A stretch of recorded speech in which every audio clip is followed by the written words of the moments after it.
सैया दर्शन करा दर्शन करा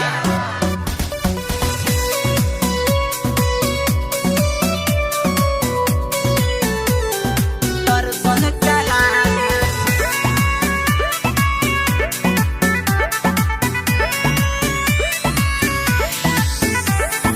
चम चम चमकेला माई के पंडालवा चली ना घुमा दीजी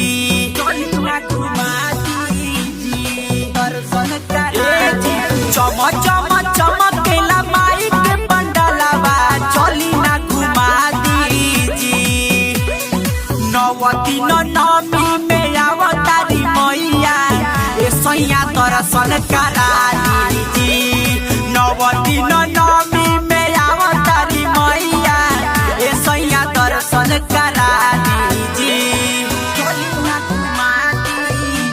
बोल सच्चा दरबार की दर्शन करा म्यूजिक अंकित शर्मा।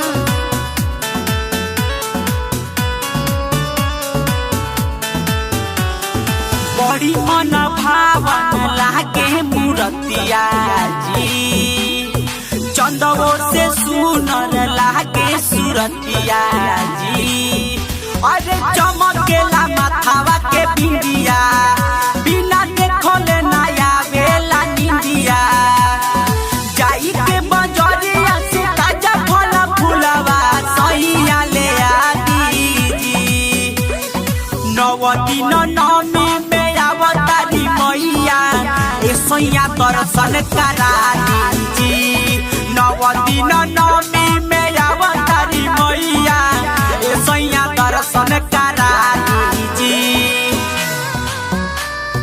चली ना घुमा दीजी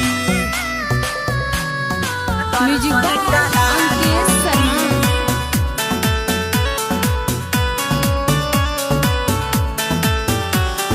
देवी मैया के महिमा महान बा जानत लोकवा सारा जहान बा अरे हरनी है दुखवा दरदिया परम नव दिन हम नवरतिया पिया श्री मोहन बाटे मन में श्रद्धा नीरज पुरा दीजी नव दिन नमी में आवतारी मैया